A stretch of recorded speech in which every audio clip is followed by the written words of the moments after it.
Мен негізі инвестицияға қарсымын деп. 450 миллион ақша керек болды. Поставщиктің өзін инвестор қылып жіберді. Складында толып тұр ғой товар.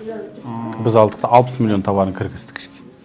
Кредит аламыз, үйді залогқа тығамыз, машина сатамыз, инвестор аламыз да, сосын ертең өзіміз банкрот болып отырамыз да.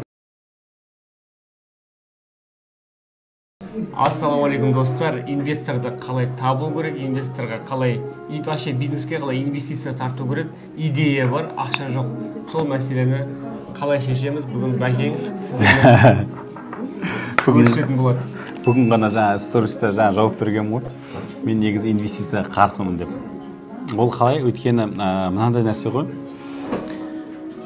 Менің енді осы қанша ортада жүрміз, қанша бизнесмендердің ортасында жүрміз ғой. Негізі бұл жерде инвестордан бұрын, мен кәсіпкердің ортасында бас қателікті етейін ба? Екеуі көрпені екі жаққа тартады ғой. Білесіз бе? Инвестор алады да, сізге ақшаны беріп, бірінші ақшаны беріп алады да, сосын бастық болғысы келеді. Түсіндіре алдым ғой? Ал енді кәсіпкер алады да, сіздің ақшаңыз бар ғой. Сізден алғашқы ақшаны алып, кәсібін бірінші айналдырып жіберіп, әрі қарай сізді лақтыру. Ниетті көрдіңіз ғой, қаяқта жатыр. Осы жерде уже құлайды да. Мысалға инвестор деген сөз, давай былай алайық. Мен инвестор деп алмайықшы, партнер деп алып көрейікші. Мысалға сізге не үшін ақша керек? Біріншіден сізге мысалға бір какой-то товар алу үшін. Дұрыс па? Енді саған ақша оған болады, сен қара, инвестиция тартасың 10 миллион, сөйтесің де товарға келесің. Оның үстіндегі нәрсесін екіге бөлесің, инвестор жырым болады да. Мен лучше мысалы, мен қалай жасадым? Маған да 450 миллион ақша керек болды. 450 миллион. Примерно есептедім да, мен айттым, заводтан лучше мен 10%-ке қымбатырақ алайын дедім да. Есептесем мен былайынша 20% мен инвесторға береді екенмін да. Мен сосын тұрдым да, заводқа бардым да айттым, короче, заводқа балдар салып айттым, міне 10%-ін алыңдар.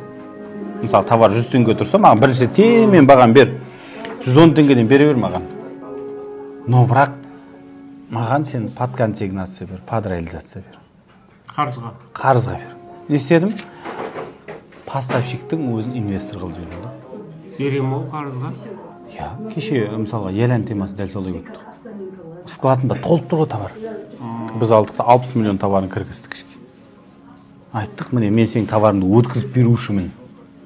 Біз анам бір сөзбен айтқанда путаем берега. Мысалға сен инвестиция не үшін керек деп өзіңе сұрақ қой да, мысалы бірінші ақша не үшін керек? Товар алу үшін ғой. Болды ғой. Енді товар алу үшін ақша емес қой, саған товар керек қой, дұрыс па?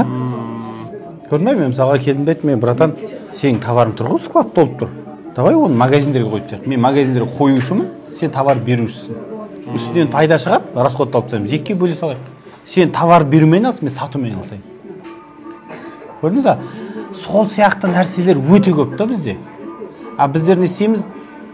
Анау значокқа жүгіреміз, инвестиция алып, мынандай ресторанның егесіне жоқ, саған ресторан керек пе, ақша керек пе, определись.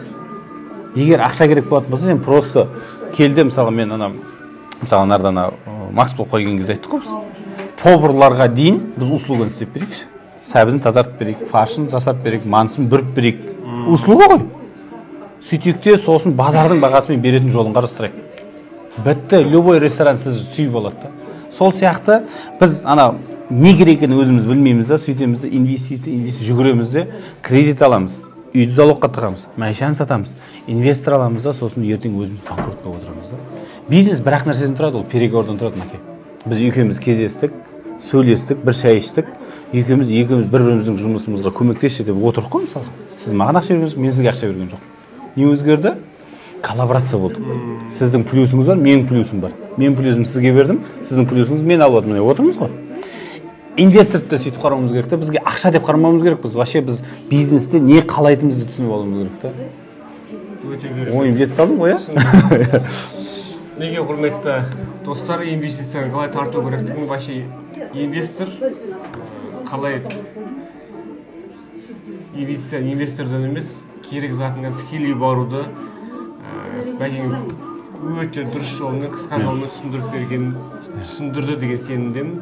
Бұл жерде енді мысалы традиционный бизнесті айттым. Ал енді бір IT бірдеңе болатын болса, услуга болатын болса, мысалы газ балдар бар, мынау 8 озер деген жер бар, біздің Қазақстан Силикон долинасы дейді. Біздің балдар әшейін идеян $1 миллион сатып жатыр да. IT болсаң, разработканы істе де идеяны сат. Болды. Керемет.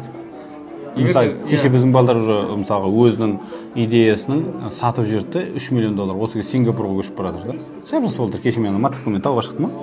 Сол балдар.